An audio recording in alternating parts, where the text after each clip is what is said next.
Olá pessoal, estamos aqui de volta com o Amaury e o Mal, que eles estão nos falando da produtora que eles têm, dos filmes, dos documentários, que vocês podem encontrar tudo no YouTube no Encena. Encena. Olha, o que está, o que não está no documentário? Tem uma passagem muito interessante que eu faço questão de contar. O primeiro show da primeira banda de rock aqui de Avaré foi feito em 1985 no anfiteatro do Sede Sapiense.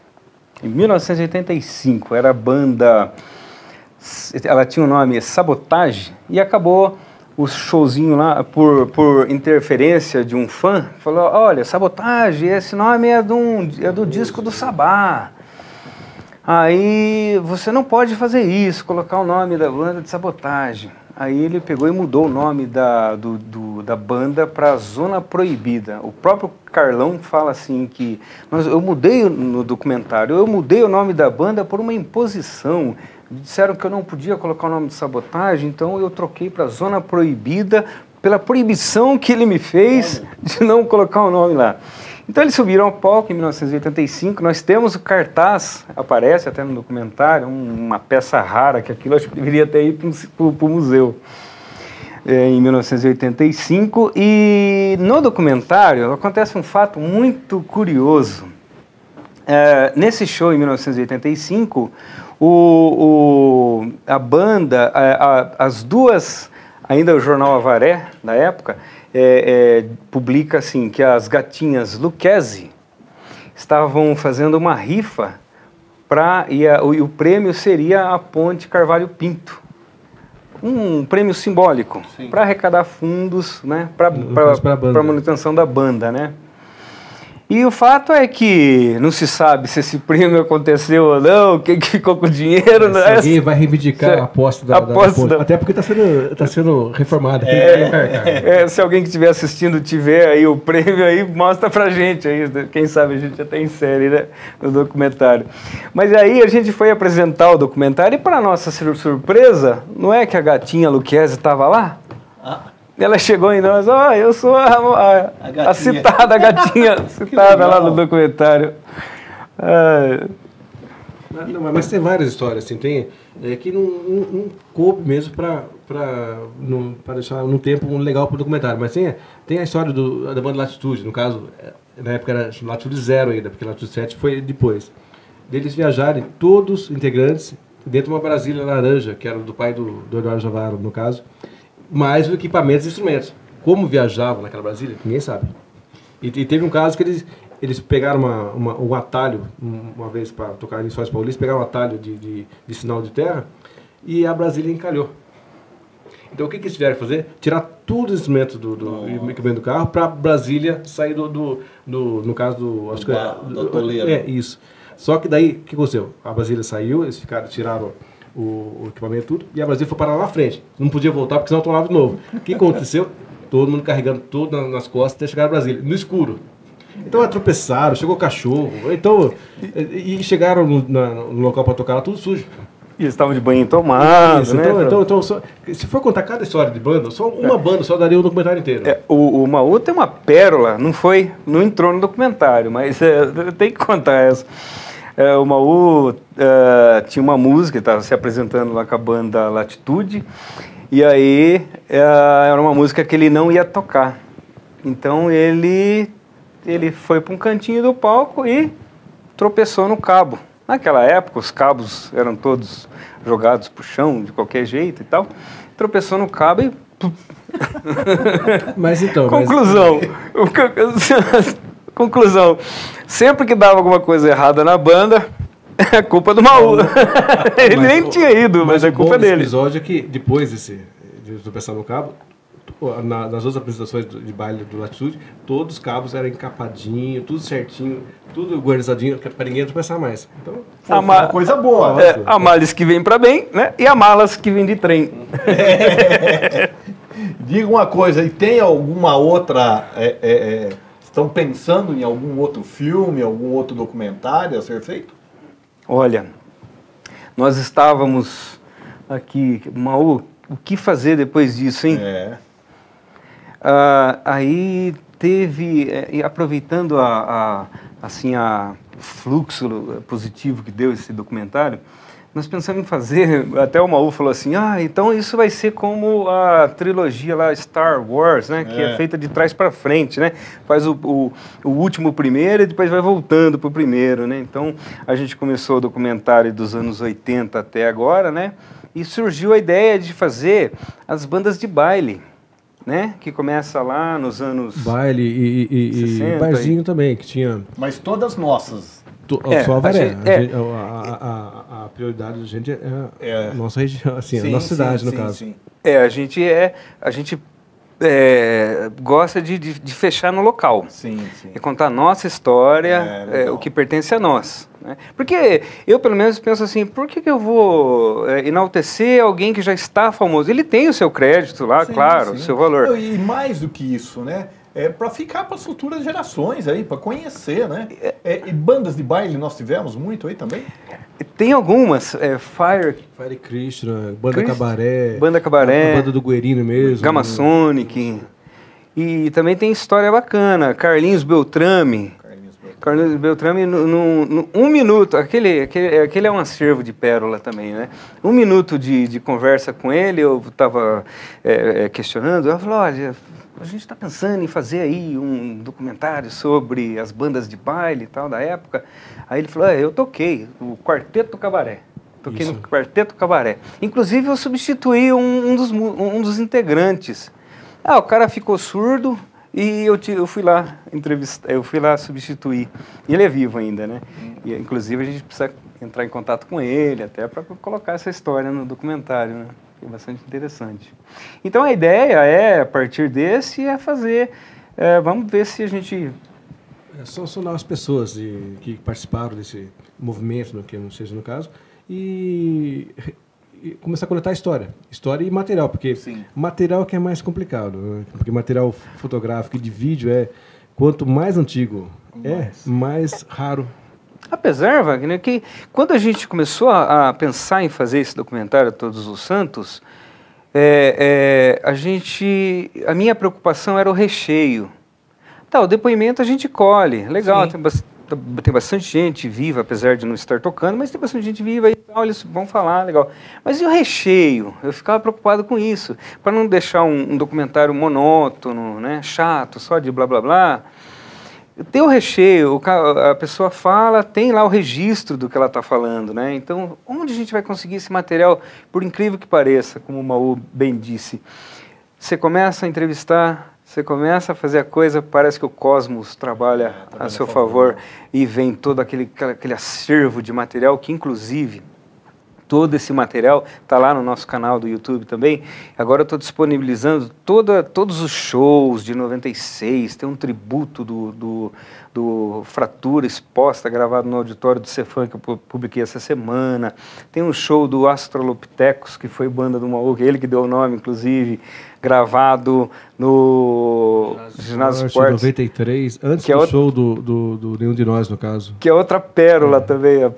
Que aconteceu cada coisa naquele dia lá que a gente não sabe como é que tocou. Primeiro lugar, que a banda Nenhum de Nós não permitia que eles tocassem no mesmo palco. Então, a banda Nenhum de Nós, eles deixaram o palco lá na frente livre e eles tocaram naquela marquise que tem em cima, onde ficava o placar, ali eles tocaram ali atrás da iluminação da galera. E nesse mesmo show aconteceu um fato muito curioso, né? Conta pra eles. Que tá no documentário até. Em um certo momento, o vocalista Luiz Henrique, no caso, tira a camisa, na empolgação a gente era molecada, tá? Então, na empolgação, tira a camisa e roda, e joga pra trás. Cai em cima do baterista. Da cabeça do baterista. E o baterista, sem perder o ritmo, tira da camisa, mas não perdeu o ritmo. Isso está no documentário, porque isso foi gravado. Então tem muita coisa gravada que ficou de fora, mas isso está lá. E o material, enquanto você não fizer um possível Todos os Santos 2 aí, você vai disponibilizar em algum lugar ou não? Está guardado lá? Você vai deixar no YouTube? Ah, então. Todo esse material, esse acervo audiovisual, a gente pretende disponibilizar, porque eu entendo que esse material não é meu, esse material pertence à história de Avaré, então eu quero deixar lá, faço questão de deixar lá, para as pessoas acessarem, reviverem. Os comentários, se você lê os comentários, né? Eles têm, assim, um saudosismo gostoso. Eu vivi essa época, essa banda fez parte da minha infância, da minha adolescência. Então, isso que é legal, que eu acho que precisa ser. E outra coisa, é um registro para essa garotada que vem nova, Wagner, eles... Hoje tudo é muito fácil, né? Você vai numa loja, você compra corda número não sei o quê, para instrumento tal. Mas naquela época, anos 80 e 90... Só esse pessoal que quebrou pedra, a gente costuma dizer que eles quebraram pedra para essa garotada passar num caminho pavimentado. Sim. Porque, como eu estava dizendo, o próprio técnico de som, Machado, ele diz assim que eu não sei como as bandas faziam som naquela época, porque os monitores eram um canal só para todo mundo. Era um monitor, né? O retorno, no caso, era tudo, era um só para todo mundo. Como se ouvia, hoje em dia a gente até usa fone, se quiser, mas se quiser ter 2 monitores só para você tem cada música. Mas aquele tempo era um monitor só para todo mundo. E a gente tocava feliz da vida. Porque não conhecia o outro lado. Que não tinha um Tim Maia em Avaré também, senão eu ia reclamar. Exatamente. Até ele veio, né? Eu assisti o show dele. Assisti 3 músicas, né? Eu entrevistei o Novaes aqui, o Juca. Entrevistei o Juca Novaes e ele presenciou, né, essa história aí, o acompanhamento. Porque eu tinha lido no livro, né, do livro que retratou a vida dele e tal, daí o Juca até fez alguns reparos de como realmente aconteceu. Do dia. Então é engraçado hoje, mas eu imagino assim, o nervosismo do Juca para segurar o Tim Maia. Porque, exatamente. Tem até uma história que o taxista ficou rodando com o Zaya. Rodando com o Zaya, né? Pela cidade. Foi o Mário Zaya. Não, disse que foi o próprio... o Agostini. O Agostini que ficou ali, porque ele estava lá no Vila Verde, tentava segurar ele mas disse que deu um baile. Não, imagine a Fan Pop mesmo sendo contada em história. Assim, o Juca mesmo devia fazer um documentário. O Juca devia fazer um documentário sobre a história dele. Ele está escrevendo um livro. Quando eu entrevistei, ele estava falando, eu não sei ainda se lançou. Eu acho que não. Porque eu tenho ele no Instagram, eu não vi ele falando do livro, mas ele estava escrevendo um livro. Inclusive, a própria Pop tem importância muito grande para esses músicos que estão no documentário. Então, o livro é a respeito da Fan Pop, salvo engano. Daí, eu, com certeza vou ler. Sim. Daí, mais para vocês que vivenciaram tudo isso daí. E a Fan Pop teve muita influência, tanto nas bandas dos anos 80 e 90, porque qual que era o canal para você se mostrar na época? Fan Pop, né? Fan Pop.